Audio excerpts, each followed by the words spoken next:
Hello, everybody. Oh, why is the timer still there? You get out of here.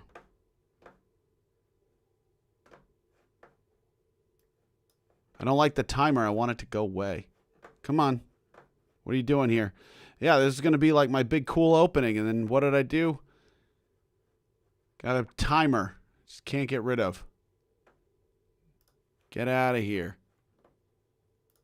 Bye. All right, there we go. Okay. Hello, everybody. Happy Saturday. So I haven't done a public live stream in a while, but here I am. I had actually planned on doing this for members of my Imperfect Society, my Patreon community. We typically do these, what are known as secret Saturday live streams once a month, where basically, we just talk about whatever it is my Patreon supporters want to talk about. But I've been away all week. I've been in Copenhagen. Some of you noticed that I was in Copenhagen and then wrote me being like, oh my God, there's an Aesthetic Perfection show in Copenhagen. But I can't find the tickets, blah, blah, blah, blah, blah. People, I do travel, even when I'm not playing live. I do travel as a tourist from time to time. So I was a tourist in Copenhagen. And then I just did not get the opportunity to create the live stream mail out for my Patreon supporters.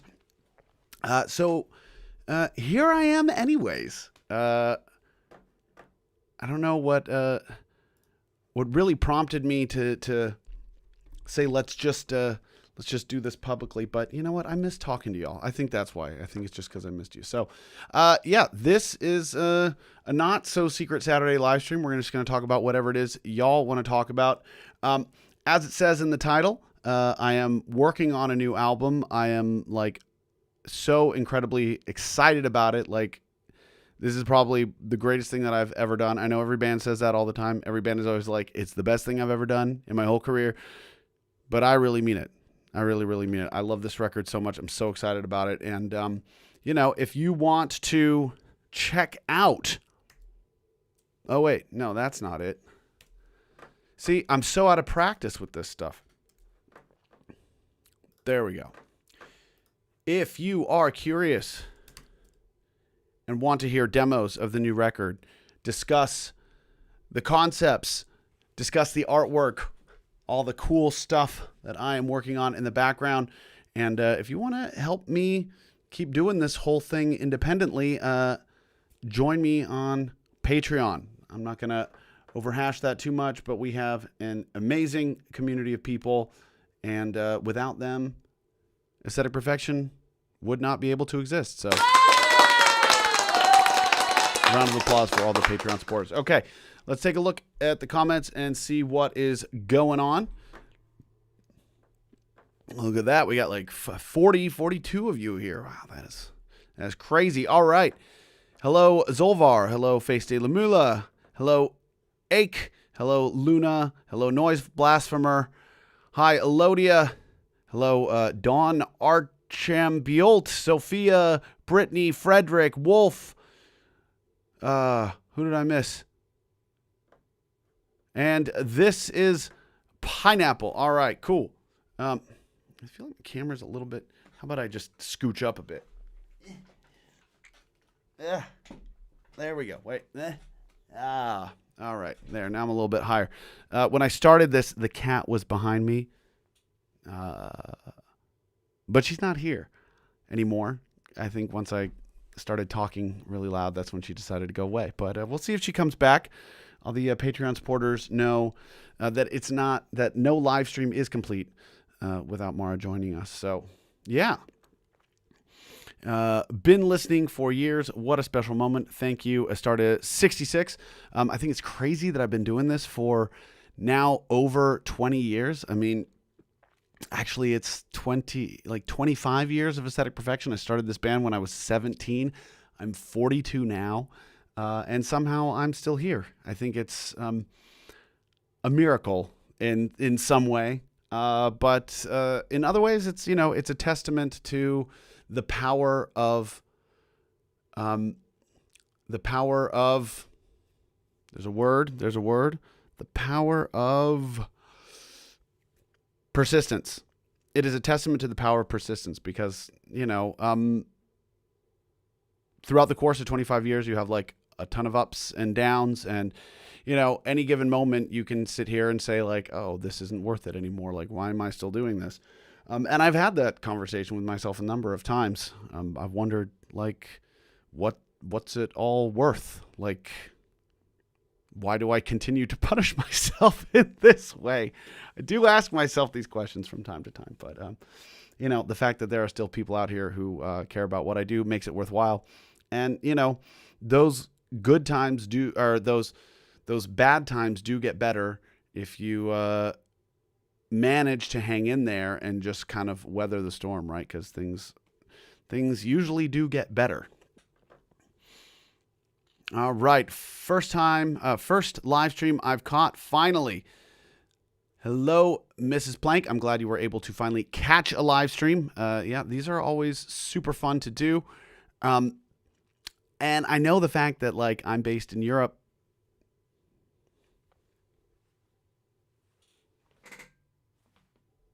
Are you going to make an appearance? Or do I have to make an appearance for you? Let's see. There it is. That's the one. You going to hang out? You going to hang out for a while? You going to sleep in your little spot? I cleared out your spot for you. Okay.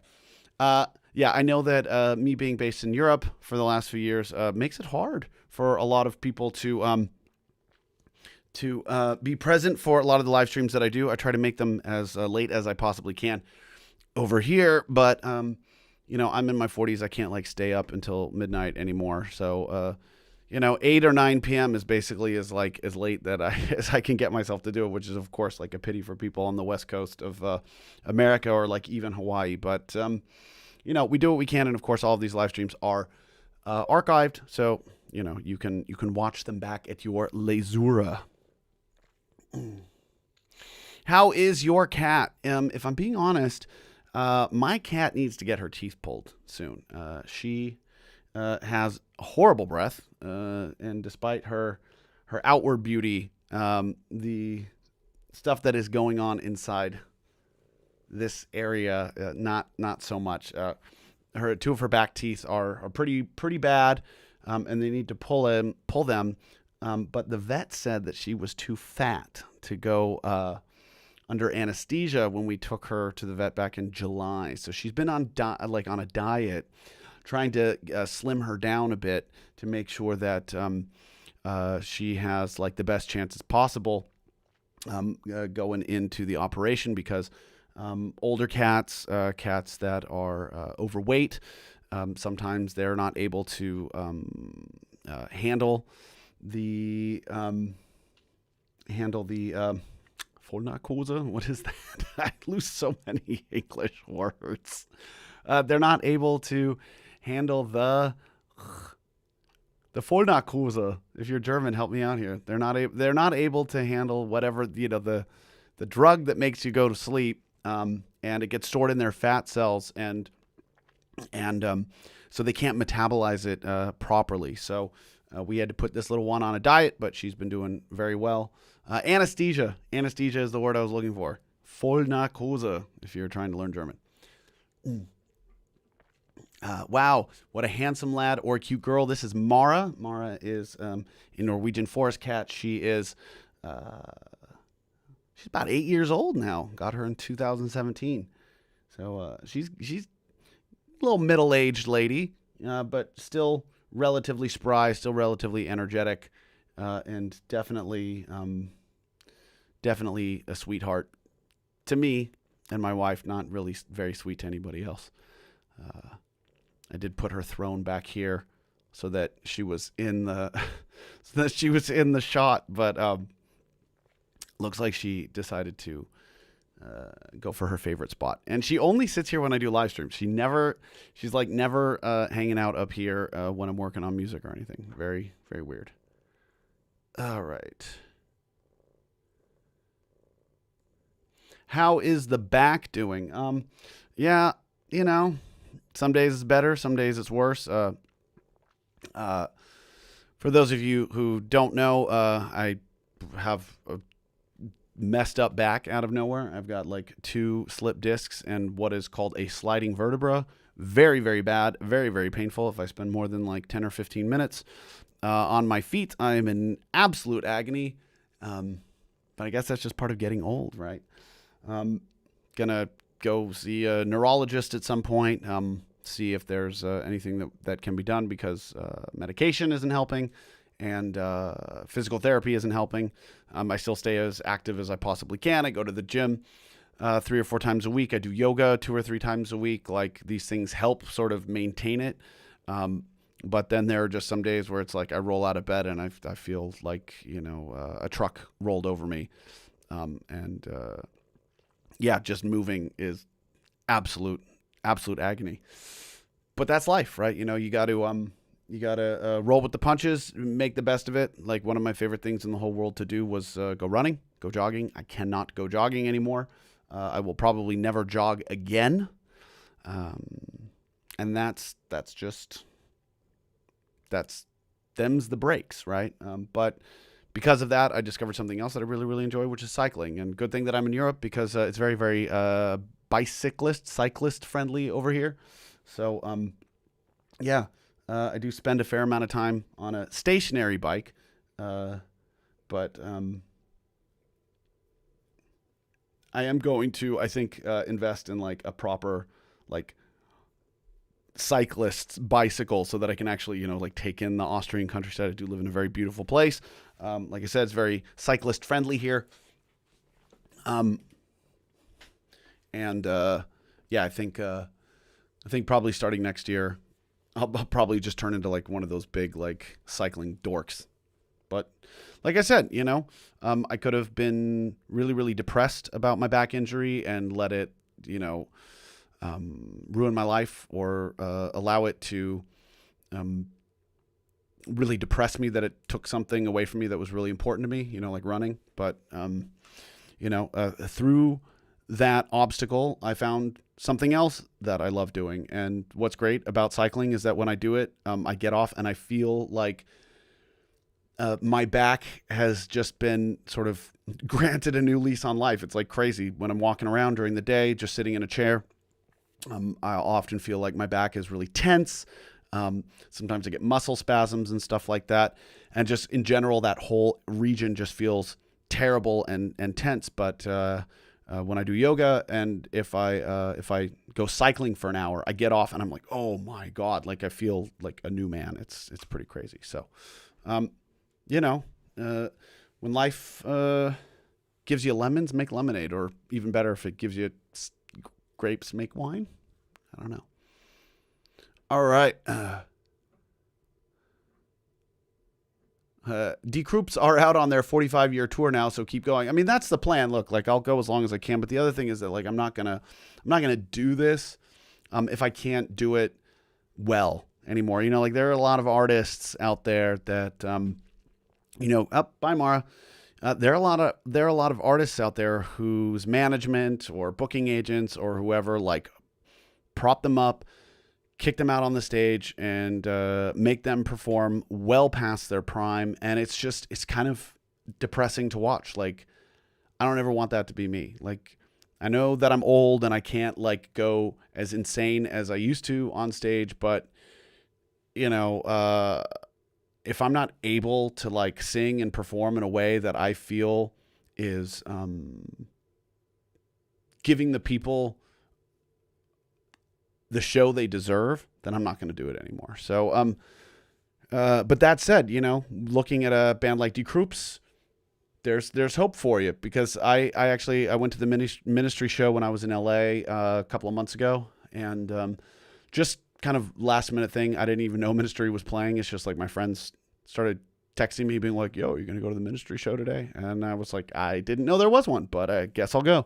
And D-Croops opened, and, of course Ministry were great, but for me, like, D-Croops really like stole the show. They were fantastic, full of energy. And I was like, man, they're still really kicking ass after all these years. So gives a guy like me some hope. I can do this for at least another 5 years.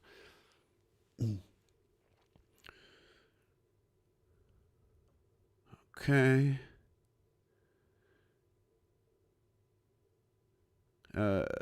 Too fat. What? Yes, the cat was too fat. She was, I think, technically 3 kilos too big for. She was 3 kilos too heavy for her weight, and and I guess I'll give you the gory details because she's a cat. Who cares? She's not gonna be embarrassed. She was like constipated and stuff, and the doctor's like feeling her belly and is like, "Oh yeah. You know, you got to change her diet.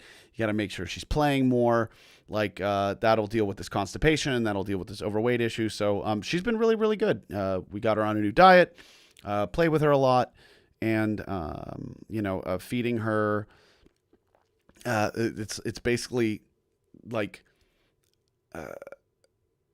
It's basically just like shredded paper. You like got to mix it into her food, but it works as a fiber to sort of clear out her system. So my girl has been pooping very well.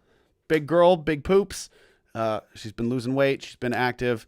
So yeah, she'll get her surgery soon. And of course, like fingers crossed, all goes to plan. But we have a good vet. We love the vet. Vet seems to really care. So, you got to take these leaps of faith sometime. Okay.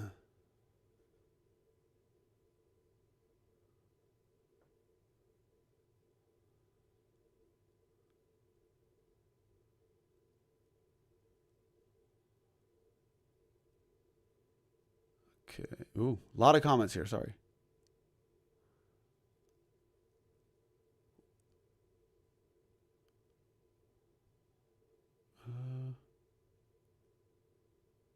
There we go. Okay. Can we get more songs like Summer Goth? What's so funny is that like Summer Goth is still technically like a massive flop. Like for the amount of like time and energy and money that I invested in that song, I think it hasn't even broken 200,000 streams on Spotify yet. Like, and the music video, I don't think it's hit 200,000 streams either, which is just like pretty dismal for a song that's been out for 2 years. That said, I am starting to notice that finally, like after all these years, people are like requesting it live. And when we do it live, like the reaction isn't that kind of confused, slack-jawed stare that we got at the beginning where people are just like, what's this? What are they playing? I don't get it. I even read some Reddit thread where people who were at the Lindemann shows that we did in the U.S., they were talking about how like terrible we were and how like laughable that song was and how people in the crowd were laughing us and mocking us. I don't remember anybody laughing at us or mocking us in the crowd. By the way, I know we got some confused looks, but that's the idea of the song. It is meant to sort of like confront people's preconceived notions about what like a goth band is supposed to be, what a metal band is supposed to be.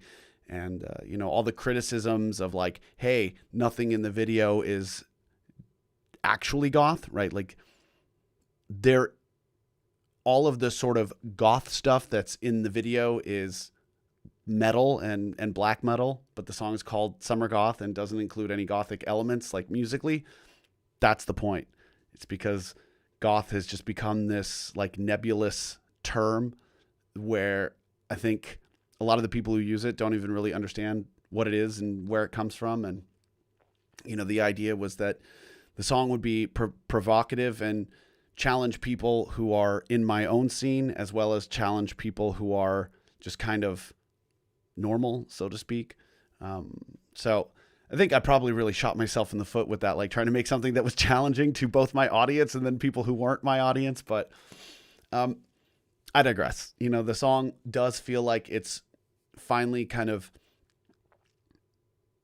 found its audience, found its place.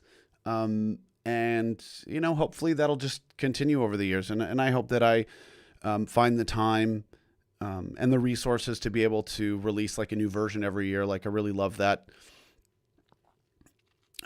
concept. Like, and I took it from Faderhead, right? So Sammy Faderhead, he had some song called Halloween Spooky Queens, and he would make like a new version of it every Halloween. And I was like, that is so cool. That is so clever, right? Like, you just keep reminding the world that this song of yours exists. And I was like, I got to do this with Summer Goth. So props to Sammy for that idea. It's not my idea, that is his. And maybe he stole it from somebody else, because that's how ideas work. There is no such thing as an original idea, only in execution of that idea that people in the wider world are not familiar with. So, to answer your question, will there be more songs like Summer Goth? Yes.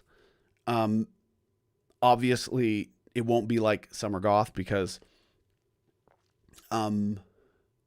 I've already done Summer Goth. It doesn't make sense to make like a happy pop song about being gothic and then transition into like metal. But I think that I've kind of allowed myself to enter this artistic era where I'm really enjoying playing with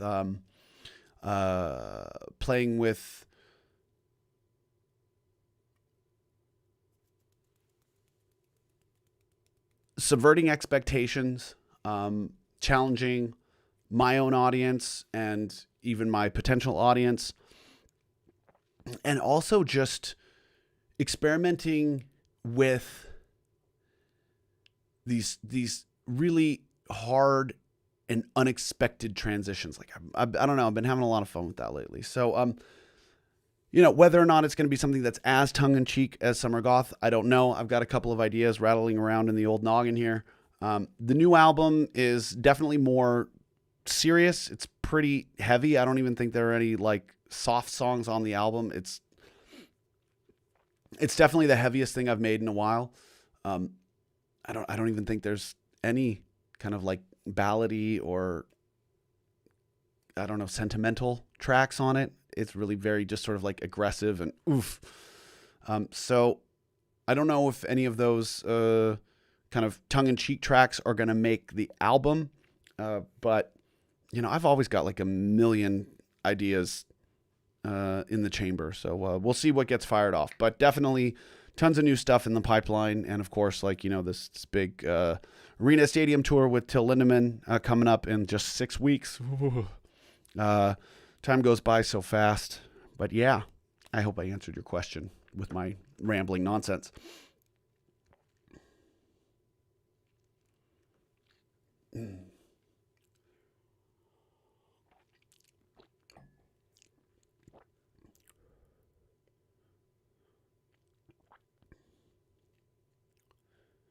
I'm so happy that I can see you live in Budapest. Yes, we are very excited to finally return to Budapest. I think it's been 2023 was the last time. So yeah, it's been it was spring 2023. So it's definitely been over 2 years. Yeah.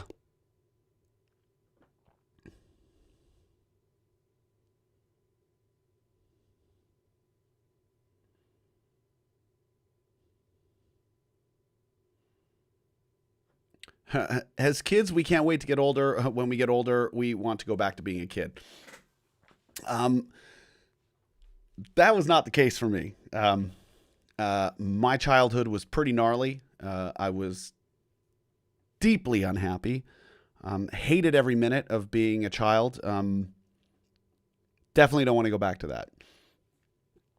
And once I became like a man, it took me a really, really long time to sort of figure out my path, figure out my direction, kind of come to terms with all of the horrible baggage that came with growing up the way that I did. So, I don't feel like I became a fully actualized human being until like I was maybe 30. If I could go back and have like the metabolism, like just like the health that I had at 30, I'll take that. Like, and I'll hang on to that forever. Can I just like be 30 forever? Thanks, God, if you're listening. I'd like to be 30 forever. Definitely don't want to be a kid again, though. Goodness gracious, no.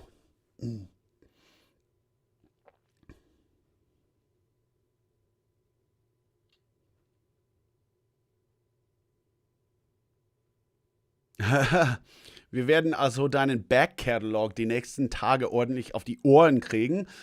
So viel zu 20 Jahren. Es wird uns auch die nächsten 20 Jahre begleiten. Aesthetic Perfection for Life.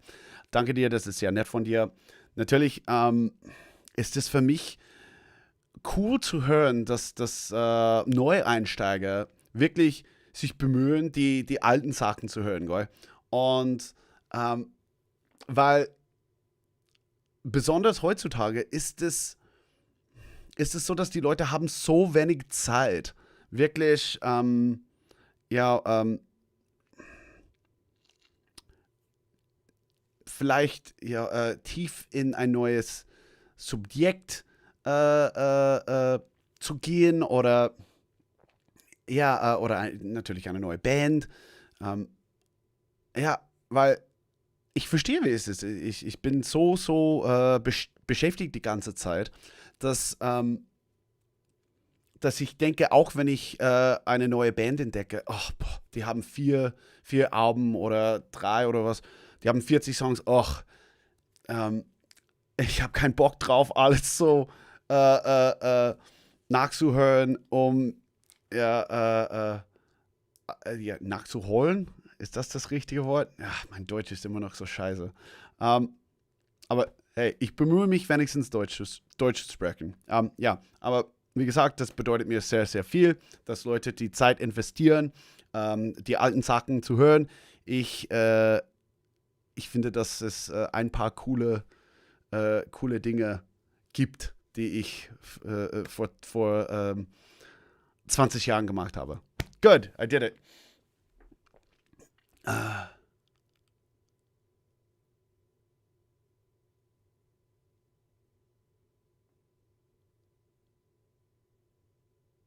Uh, do, do, do, do, do.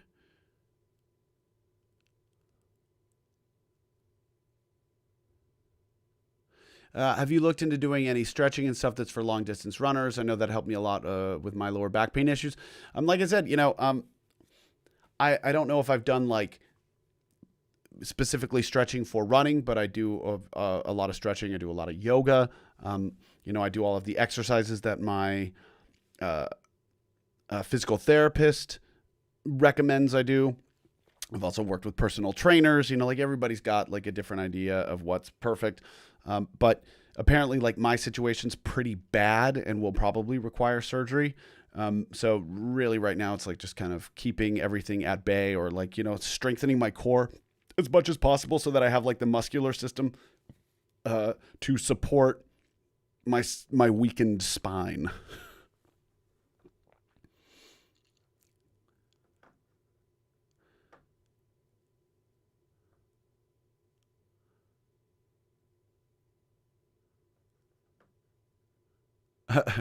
Du sprichst hervorragendes Deutsch.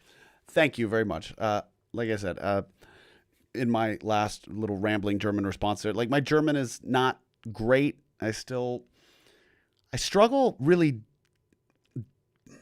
not in my daily life, right? Like when I go to the grocery store, when I got to talk to people at the post office, when I got to talk to my in laws about my day, that's all fine. Like, really, no problem at all. But when I want to express like deeper concepts, like philosophical ideas, political ideas, talking about like science or whatever, it's like, oh, forget it. Like, I just don't have the vocabulary for it. Um, and I still try to watch as many German series and movies as I can. I still read German books. Um, I haven't taken the test yet, but I already did all the classes for university level German. So next year, like that's the goal, is to get my C1 certificate. It's like really, really important to me. It's not even required for my visa anymore, but just for me, like I'll feel so much better about myself if I'm able to have that certificate hanging on the wall that says like you speak university level German, right? Like that's really important to me. So um, yeah, we'll see. It's just a matter of time. I think I need to do a little bit of brushing up before I take the test. It's apparently very, very difficult. But yeah, I want to do it. And I think what I just need to do is what I used to do, which was when I wanted to express an idea verbally and I wasn't able to do it. Um, I would go and sit down and write it out. Like, so I would look up all the words, and then I would think about how to formulate that idea in a foreign, like in German, and that really helped me. And of course, like all the freaking essays and talks you would have to hold in German class, like that stuff was also so beneficial. But I haven't done it in like a year or two, so I wouldn't say that I'm lazy. I'm so busy, but I got to make the time for it because I don't want to live here and not feel like I can talk to people. Like I want to be able to sit at a bar and talk to anybody about any topic and feel mostly comfortable with it. My wife, who is Austrian, can do that in English, but that's 20 years of talking to me. So, you know,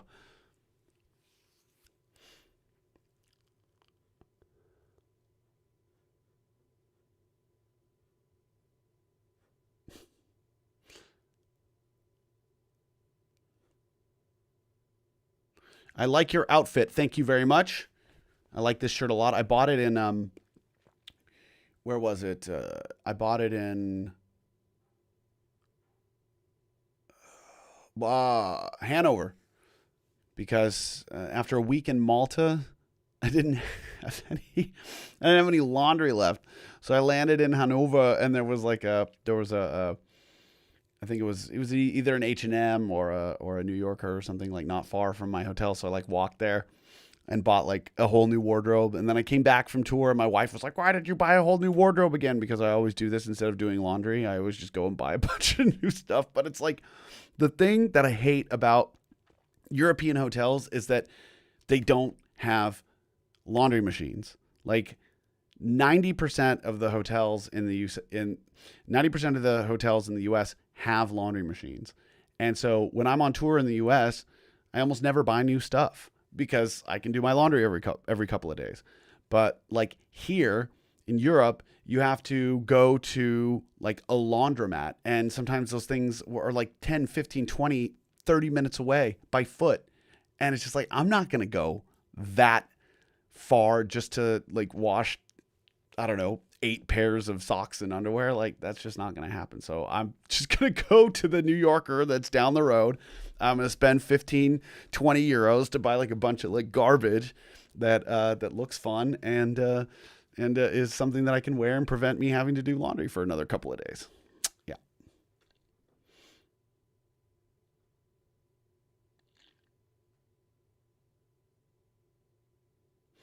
If everybody is understanding what you're saying, your German is okay. I think the problem is really like I don't feel like I can express the ideas that exist in my head. Um, Now that's getting better and better, and as we saw, like at the beginning of the live stream, there are words that I begin to like lose in English, or just like I use them more in German, and so my brain goes for the German word initially or immediately, right? So like for narcose, we've been talking about like administering anesthesia to the cat with the vet a lot, and so full narcose, that was just the word that came to mind, and I could not find anesthesia anywhere, and it happens to my wife too, just in the reverse. Like, but what's funny is for her, she works for an American company and has to speak English like all day long. She doesn't speak very much German in her day to day life anymore, and when she has to discuss like complex topics in German, it's very very difficult for her, and she can't even like really tell people about her job in German because she doesn't know what the words are. So, I think it's just evidence of the whole like use it or lose it thing, because if you don't use it, you're gonna lose it.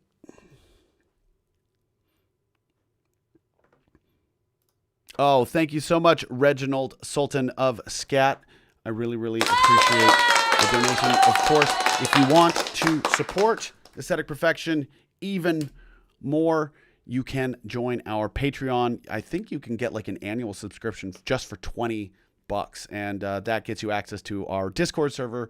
That gets you access to like it's like the majority of the posts. I think there's only like one or two things that you aren't able to get, even with like the lowest subscription fee. So if you want to help keep Aesthetic Perfection 100% independent, please consider joining our Patreon. That is the best way to support. All right.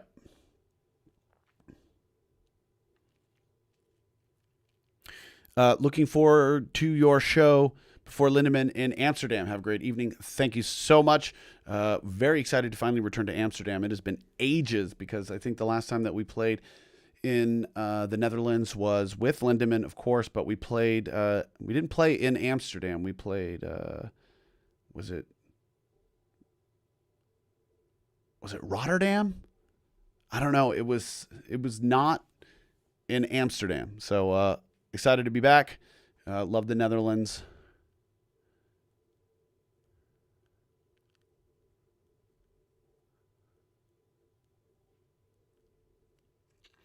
I often forget my native language. It was very difficult to be with my husband and my parents and try speaking both and translate it to both. Yeah, that is really difficult when you have to constantly switch back and forth. And of course, you speak one language more than any other, it definitely impacts your ability to speak whatever languages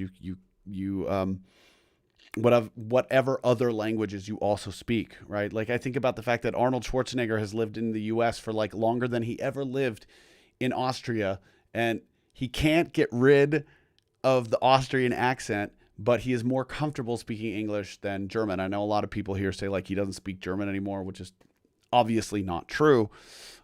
But I think that he's just more comfortable speaking English than he is German, which is just funny given how strong his accent is, but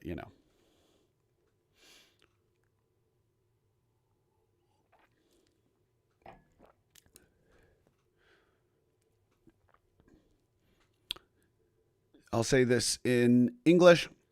I came across you as I was experiencing intense depression 3 years ago because of songs like Happy Face.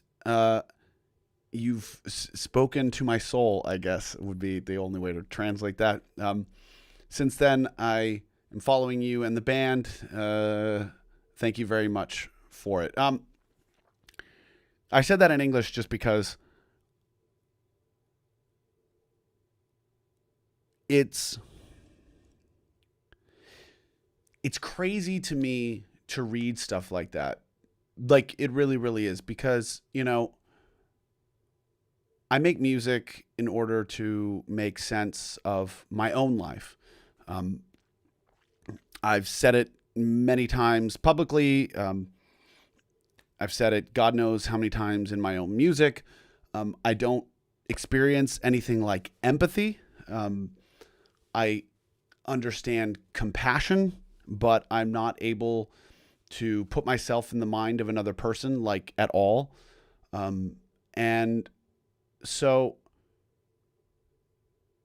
when I hear that the music that I have made to make sense of my own mind somehow resonates with another person and helps them make sense of their own mind and their own experiences, it's just, I don't know, it's so awesome. And for me as the creator, just humbling, because, I don't know how you feel, but I know how I feel. And when you hear how I feel, and that makes you go, oh my God, I'm not alone, it makes me go, oh my God, I'm not alone. So my music makes you recognize you're not alone, and you're recognizing that you're not alone makes me recognize that I'm not alone. And it's this weird, crazy, symbiotic thing, I think, between the artist and the audience. And I think it's great. And I think, especially for somebody like me who does get very, very discouraged at times, again, as I said at the beginning of this live stream, like I very often feel like what I do doesn't matter and doesn't connect. And, maybe I would just be better off getting a job working at the grocery store, scanning groceries. Maybe I could like at least have some level of free time or peace, or I don't know. But you know, hearing things like that keeps me motivated in the times when I find it difficult to be motivated. So I just wanted to say that in English because it's easier for me to say it in English, and also so that everybody else here could hear it, because it's really, really important, and it really does mean a lot to me. Cat, cat.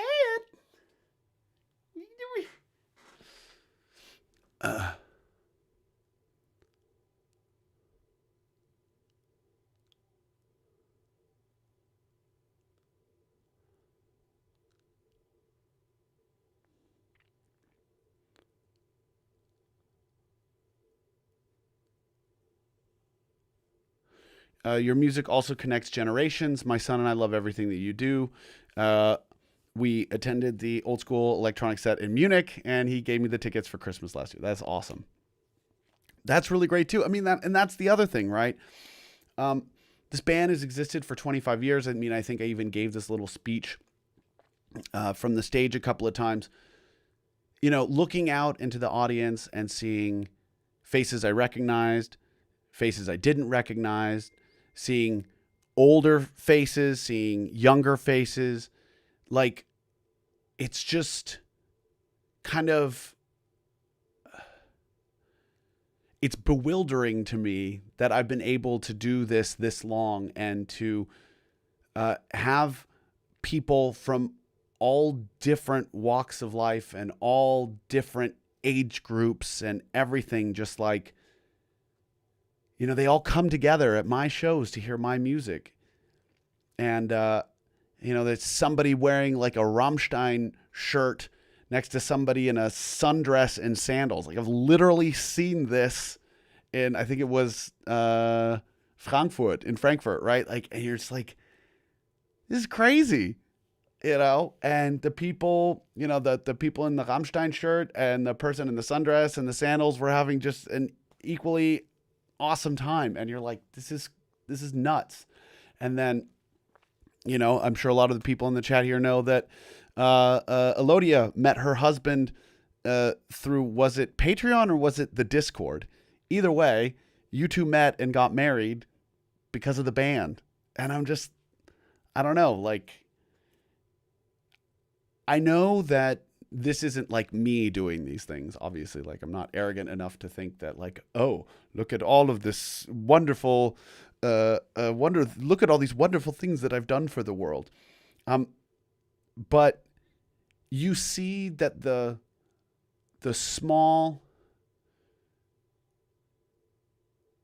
actions that you make. So I see the small actions that I make and how they ripple out into the world and have larger effects. It's like the butterfly effect, or like throwing a small pebble in a pond and watching the small waves ripple outward, much larger than the original drop in the water. So you're just like, you see the way that this works in the real world. And when I was 17 years old creating this band, I could have never in a million years imagined that. I never in a million years would have imagined that I'm still here 25 years later, playing shows to people from all walks of life in all different ages, and that people are going to the shows with their parents, or they're going to the shows with their kids, or they're meeting in my online forums and getting married. And you're just like, that would have blown my mind as a 17-year-old kid. It blows my mind now as a 45-year-old man. But, I think 17-year-old me would have been like, you're full of shit. So, yeah. That's how I feel. All right. What time is it? Okay. Do this for 10 more minutes.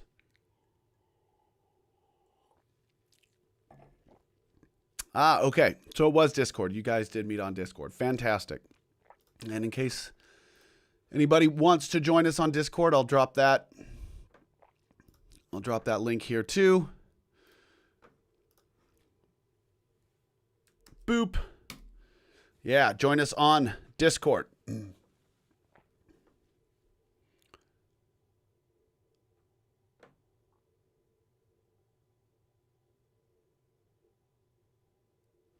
You have definitely made my world better, sir. Well, thank you very, very much, Beefy Heart. He became a patron, then joined Discord at about the time that Gravity was released, and then joined the listening parties. And since then, we talked at every party, and then decided to date in 2022. That is, I love it. That is super cool. I only discovered you a year ago, Into the Void. Save Myself really struck a huge chord with me. You're a huge creative inspiration. Gutted I can't make it to London. I'm sorry you can't make it to London. I'm really, really excited about those two shows. Camden Underworld specifically, like, I don't know. Underworld has been one of my favorite venues for going on 20 years now. I think the first time I played there was like 2009. And I don't know. There's just something special about playing there and going upstairs into the bar and having a snake bite in black before sound check and all that. It's just, I don't know. It's magical to me. Like Camden Underworld is pure magic. And I'm sorry you can't attend, but hopefully, we'll be able to return to the UK sometime in 2026. Fingers crossed. We do have one show planned, but we can't announce it yet. So stay tuned. God, these additional sounds are so loud. Wait, hold on. Is that better?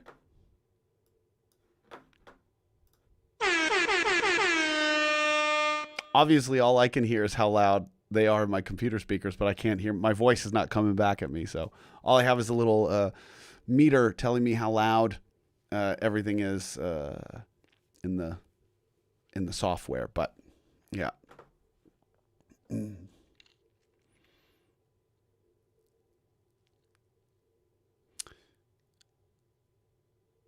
And most unexpected live stream. Yes, it is definitely unexpected. But like I said, I like doing these live streams, and I hope that I can do more public ones. It's just, man, I'm like, my time is so limited lately.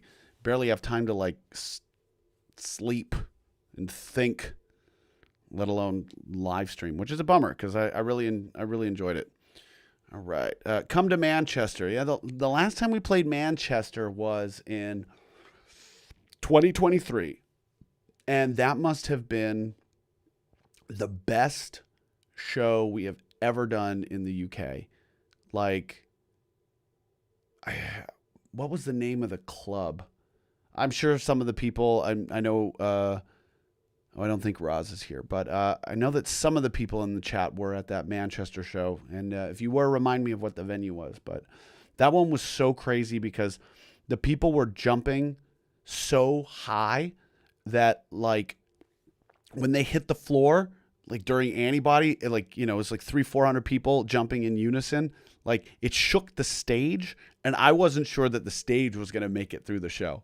So when that happens, which is rare, it's only happened like 2 or 3, probably 3-4 times in my career.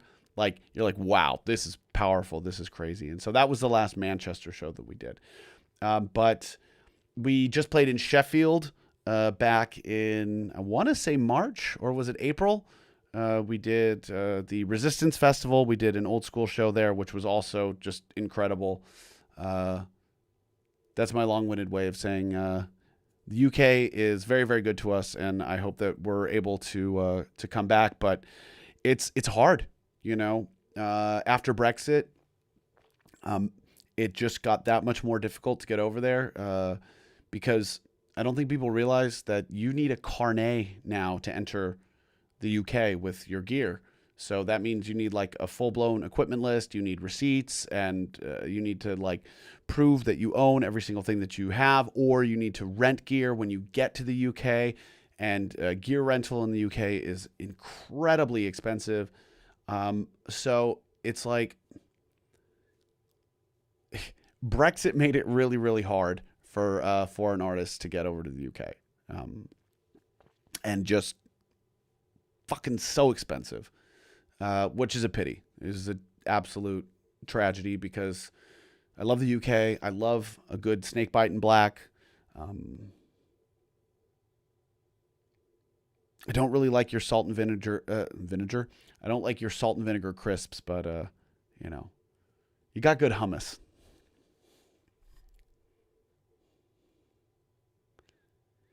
Anything in Canada next year? No. Maybe. All right. So, we are giving North America another try.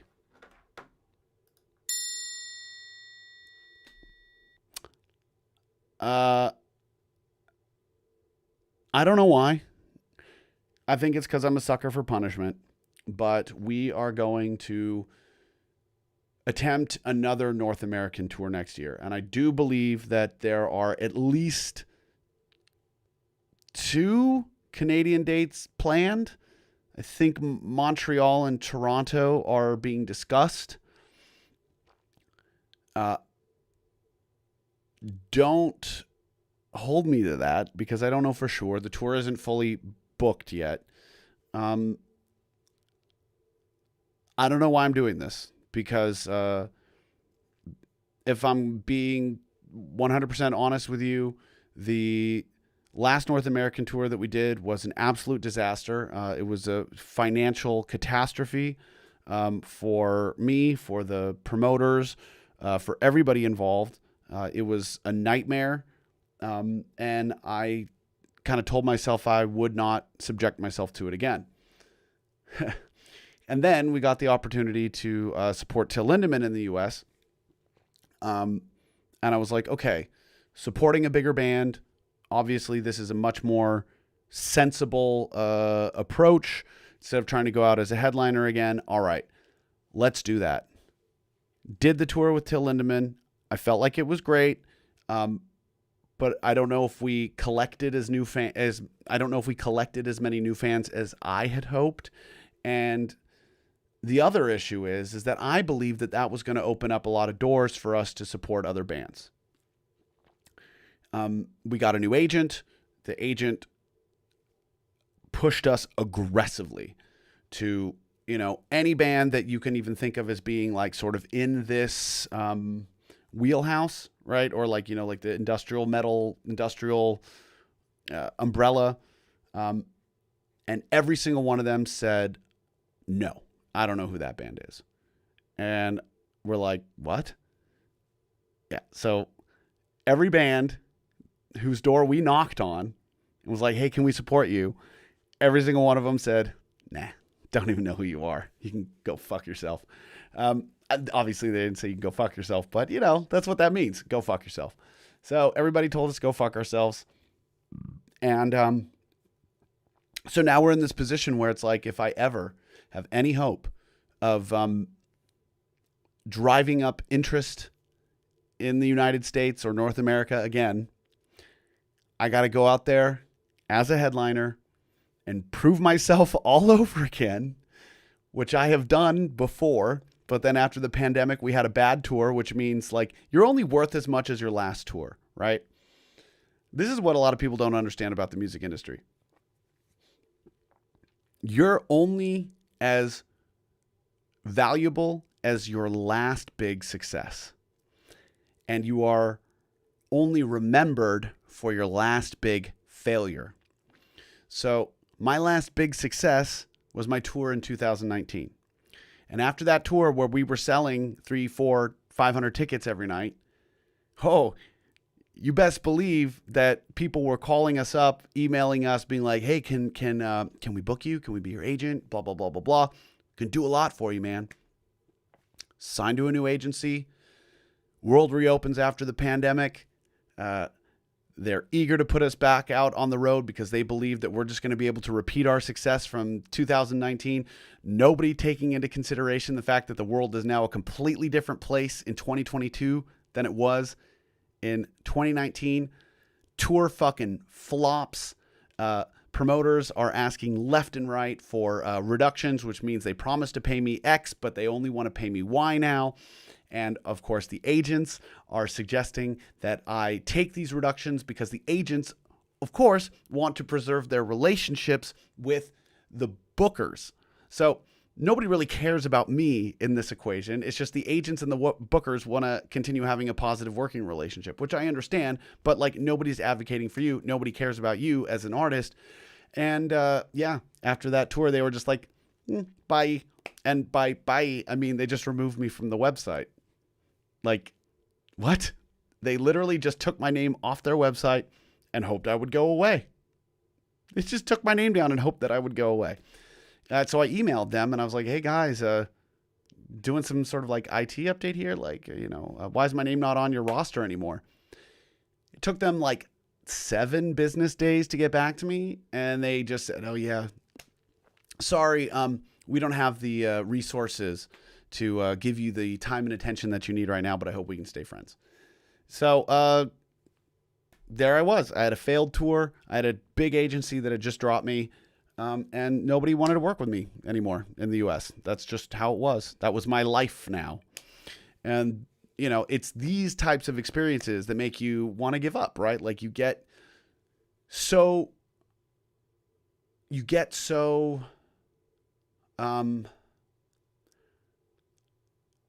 it's so discouraging when nobody has your back, when something doesn't go the way that people anticipated, and it's not, hey, get up, dust yourself off, we're going to do this, we'll get through this. It was just like, yeah, you're done and we're out. And this is the way that the music industry works. So if I want to have any presence in North America ever again, I got to go out there. I got to take the risk. I got to take horrible fees. They're called guarantees. I got to go out there. I got to take terrible guarantees. I got to lose thousands and thousands of dollars to go on this tour in order to build myself back up, in order to get other people to believe in me. So, if you ever want this to happen again, you got to come to shows. Like, everybody here has got to come to shows. I don't care if you're in Germany, you got to come to shows in, I don't know, Chicago, whatever. Like, yeah. And if this tour fails, I will never play in North America ever again, ever, because it's just I don't have the time or the money because it will literally take me like a decade to do it all over again. It took me a decade to get to where I was in 2019. So there you go. That's the honest appraisal of the situation in North America. I'm doing it again because I'm a sucker for punishment and I want to do well in my home country and my home turf. And so, fuck it. Let's go.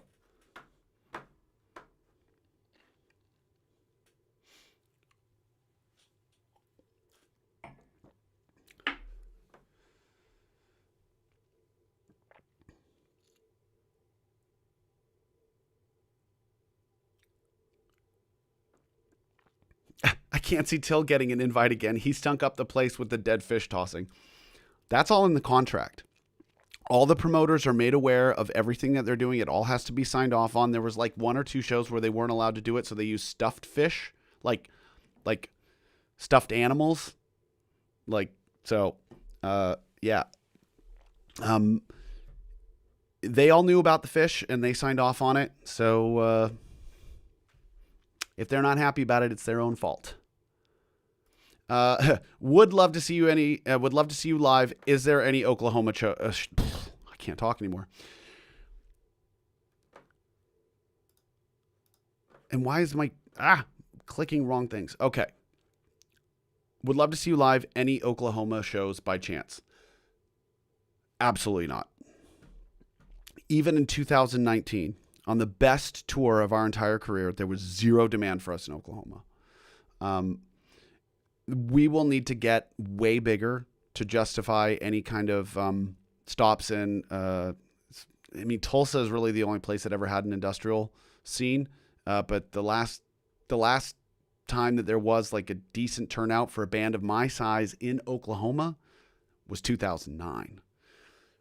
So if I'm being frank with you, Oklahoma is very unlikely. I would recommend coming to Dallas or, somewhere else in Texas, or you can drive up to the Midwest, but I think that you'll have a shorter drive going to Texas.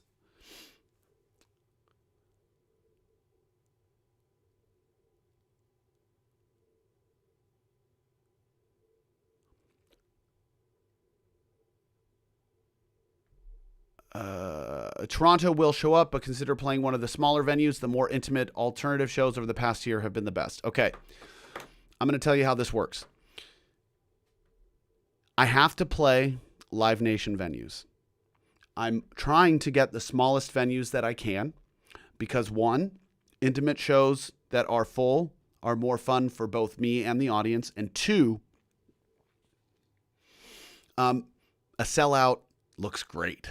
So even if the venue only holds 100 or 200 people and it sells out, that makes people perk up their ears. So I'm absolutely shooting for the smallest clubs that I possibly can. I ain't trying to go to some rooms that hold like 1,000 people because I can't draw 1,000 people anymore. I never could in North America. It's getting really good in Europe. We're now getting into the 600-700 people area in some of these markets, but I have to play in Live Nation rooms. It cannot be a small underground club that does not report their sales figures to Live Nation because that's all that matters. If I want to rebuild my presence and if I want to be taken seriously as an artist, I have to do well, and those numbers have to be reported to there's basically like a central reporting agent, database. There's a central reporting database that I believe Live Nation, AXS, and there's like one other one. All of those ticket sales get reported to this database, and then festival buyers, other promoters in other cities, before they even consider booking a band, they look at this database. And if there is nothing there, there's zero chance that they will book you. So just beware of that. This is the thing. When I do this, I'm going to need like everybody on board. We're going to have higher ticket fees, and I'm going to get less money. But it's because you're going to have to eat crow, and I'm going to have to eat crow, and deal with these like higher priced ticket platforms. It just is what it is. There is no surviving as an indie artist anymore.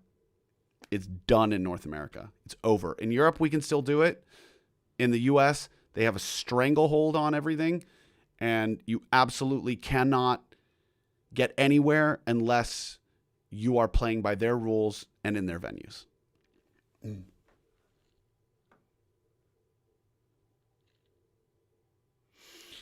Milwaukee, also very unlikely. Look, this tour is going to be focusing on A and B markets, right? So it's going to be cities where we know that we can sell over 200 tickets.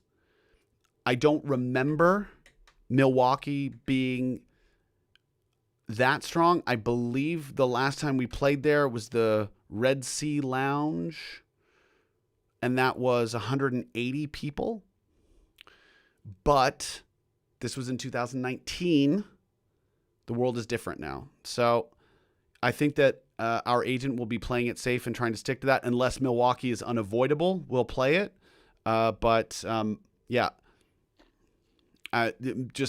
Just putting it out there, like our Milwaukee show in 2020. No, I think we did 2022, and that was bad. There was like 30 people there.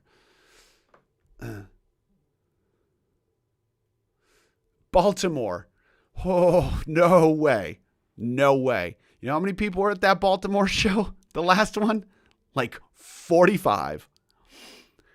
In a club that held like 2,500. That won't happen. Baltimore, very unlikely. Very unlikely. I think you will need to perhaps consider driving north or south for that one.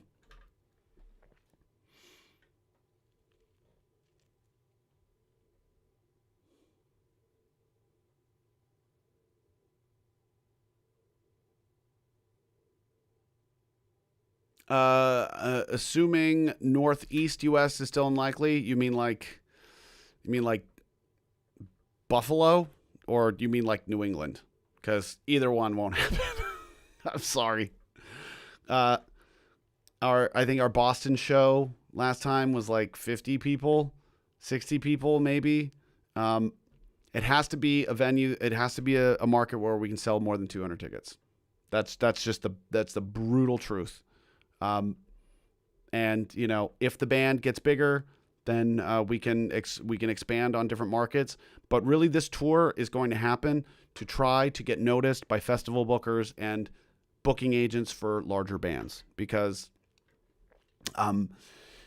my band is just too small to do like really proper like hit every market tours in North America anymore, because people just don't go out the way that they used to. It's just, we live in a different world.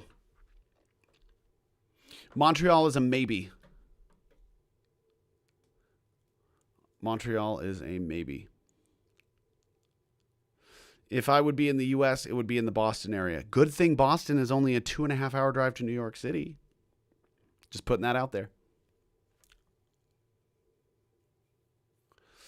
Okay, so getting late. All right, I'll answer this question, and then we will call it a night, because I'm tired.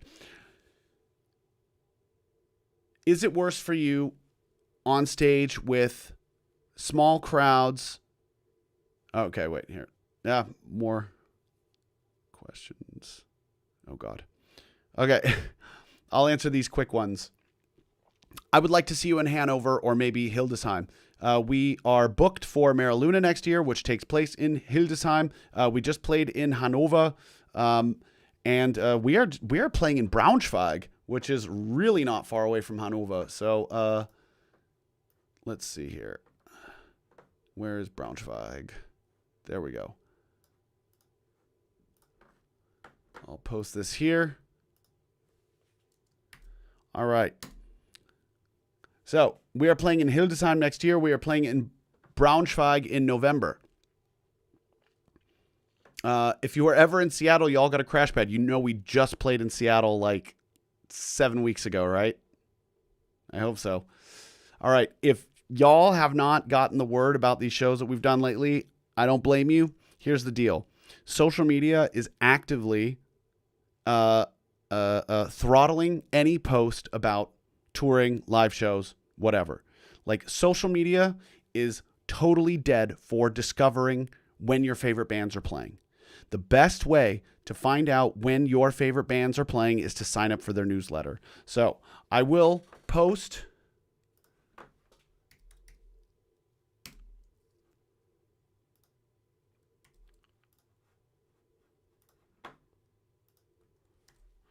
all right, so check it. This is my website. Go there and sign up for the newsletter.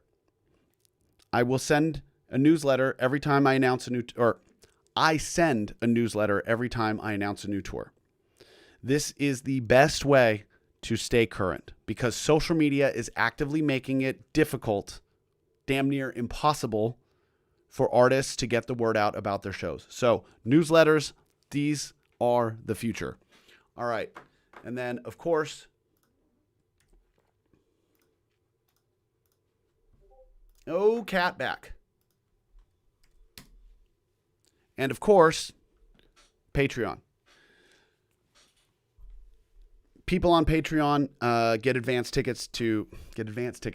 People on Patreon get advanced access to tickets, along with advanced viewings of music videos, clips of demos, and advanced secret listenings and all that kind of stuff. You can tell I'm getting tired. I'm like losing my energy here. Okay. Maybe I'll just try to talk like a normal person instead of just being like on, right? Okay. So, I lost. I lost my.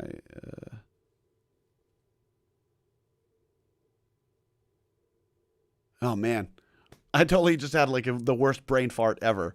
Okay, we were talking about newsletters. Newsletters are the best thing. Patreon is the best thing. Also, because you are not only supporting me, you are getting advanced access to tickets. You always get to hear about shows and tours first, as well as getting to see new music videos, hear demos, all that kind of good stuff. And of course, you are part of an amazing community, our Discord, perfectionist channel. Oh man. Trying to be on sucks. All right, here we go. All right, let's talk like a normal person. Guess that knocks out Jersey. Okay, so New Jersey is actually pretty good for us, especially if we skip Manhattan. Jersey City is usually a very good compromise between trying to play in a place in Manhattan and getting all the people from Jersey over. And then, of course, like, you know, if you play somewhere in deeper Jersey, you're not going to get anybody from Manhattan coming over. So we will probably do Jersey City or Manhattan. Let's see. Would you go to Philly? We haven't done Philly late in the last few years because we didn't even do Philly in 2019 because the scene was so dead there, and even the local promoter was like, "Yeah, I can't put you on in Philly." Everybody in Philly seems to go to Wilmington now, which is interesting. Makes me think of like Wayne's World being like, "Hi, I'm in Delaware." But Philly used to be good for us, so I don't know. Let's see.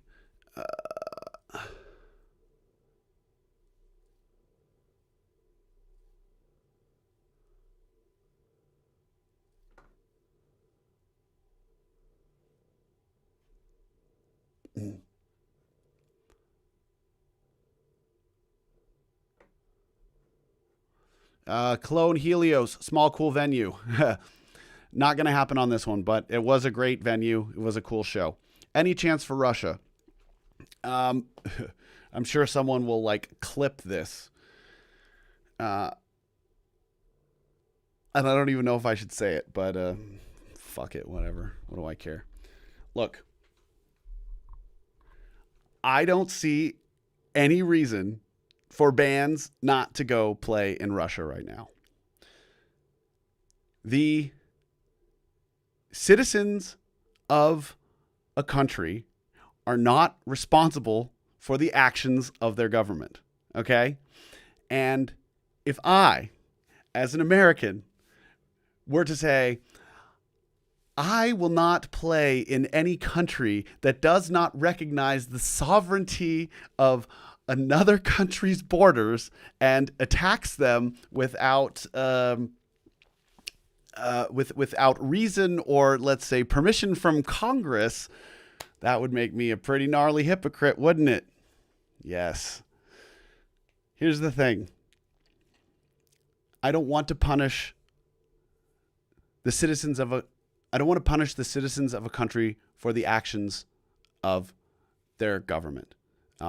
And I would hope that people would extend that same courtesy to me as a citizen of a country that does its own fair amount of military gallivanting in the world. Lots of meddling, right? So I would love to return to Russia.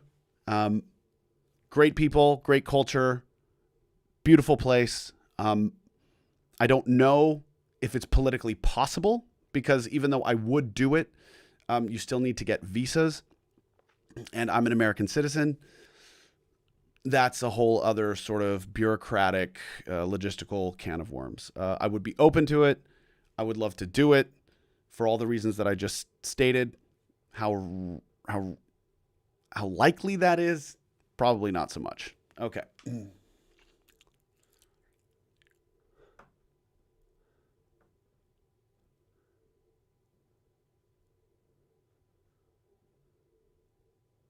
Portugal. Yes, we are playing in Portugal.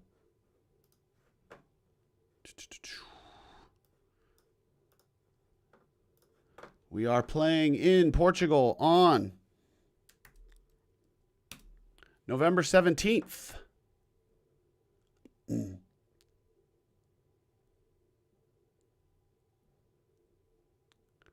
All right. Last couple of questions here. Amanda asks, can someone fill me in real quick? I missed it. When is the new album? I did not say when the new album will be. The new album will most likely, the new album will come out next year. I'm nearly finished with it, but the problem is it still needs to be mixed and mastered, and I've got to do all the artwork for it, and the reality is I'm out of time. I have to switch gears and focus on the upcoming tour, the upcoming European tour, and then I can sort of reshift back once I return in December. But it's mostly done. It's like 90% done. Like, it's so close to done. It is so sick. It is so heavy. It is so rad. I really love it. Okay. And now let's answer the question I wanted to answer before we got started here.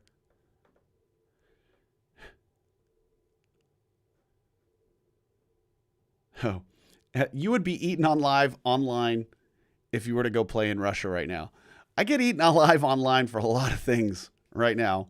You underestimate my pain threshold for online bullying, but I don't think it's gonna come to that anyway. So watch, some Russian promoter is gonna see this live stream, and they're gonna now like reach out and be like, "Oh my God, come to a Russian tour," and like cover all the logistics. I don't know. Or somebody's gonna clip this and then they're gonna edit it in a way to make it seem like I like support everything that the Russian government is up to right now, which I do not. Just in case anybody who wants to clip this and make it look like I'm saying all that, I'm not. But you know what editing is these days anyways. They can make it look like you're saying anything. They actually, there's so many hours of me talking like this online. All somebody would need to do is just like run my voice through some AI, and then I can like sell you some schlocky garbage, just like they have like Joe Rogan selling schlocky garbage, that he never even recorded advertisements for. So, yeah.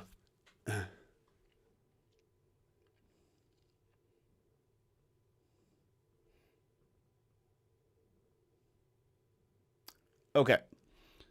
So let's answer the question that I wanted to answer before I went down this rabbit hole. Is it worse for you on stage with small crowds or larger arenas when supporting Till Lindemann or similar? I have crippling stage fright, so I'm curious. Okay, look. Both are awful, but they're awful in their own way. I also have crippling stage fright. My stage fright is absolutely...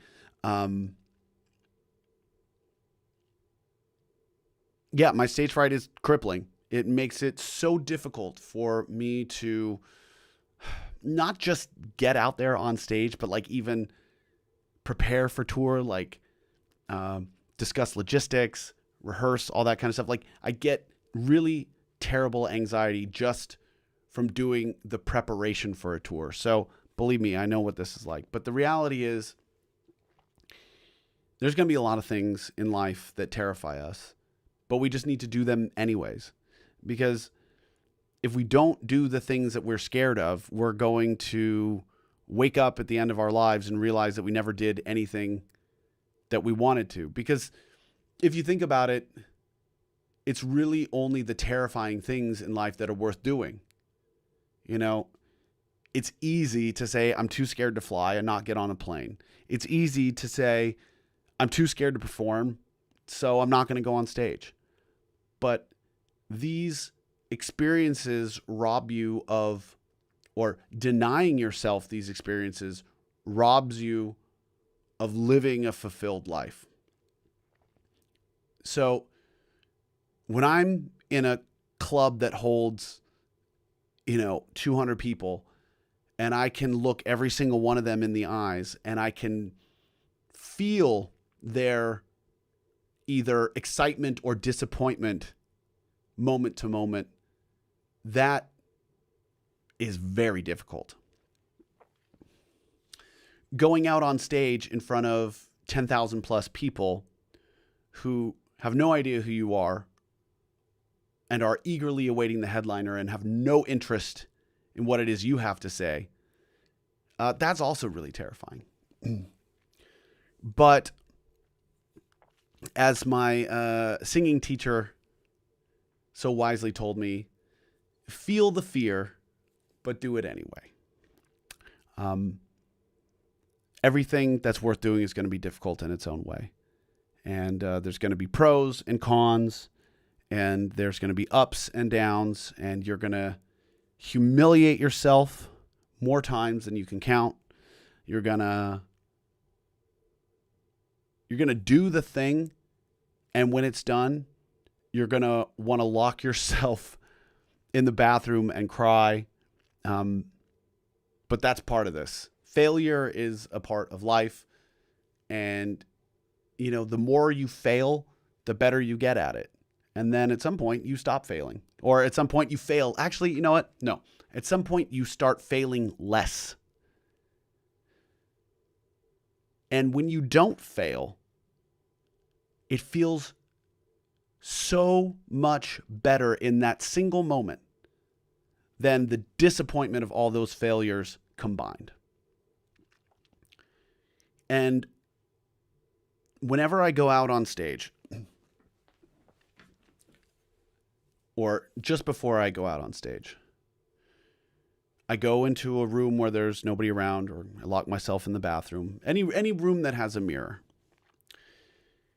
And I get real close to the mirror and I make eye contact with myself. And I say, it's only music.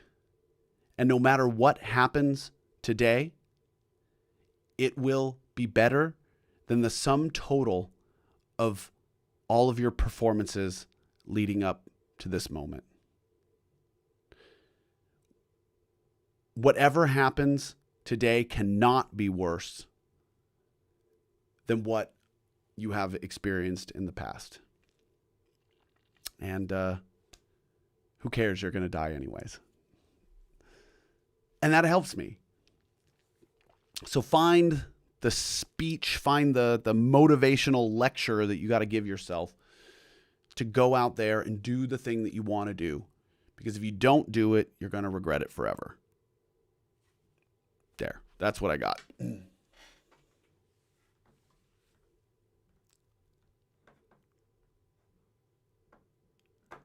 All right, everybody. Thank you so much for hanging out with me. I'm sorry I ran over 24 minutes. But it has been absolutely fantastic. Of course, as I said, please consider joining our Patreon community. It is absolutely fantastic. Tons of great people, and it helps keep me 100% independent.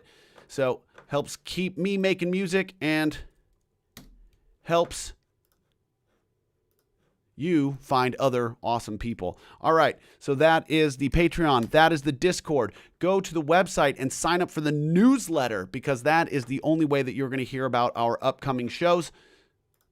Of course, unless you are already a Patreon member, but who cares? Hey, y'all have a great rest of your Saturday, either evening, afternoon, whatever time it is, wherever you are. Have a great rest of your weekend. And I'll be on social media like I always am throughout the upcoming week. So take care. Thanks for your time. Talk soon. Bye.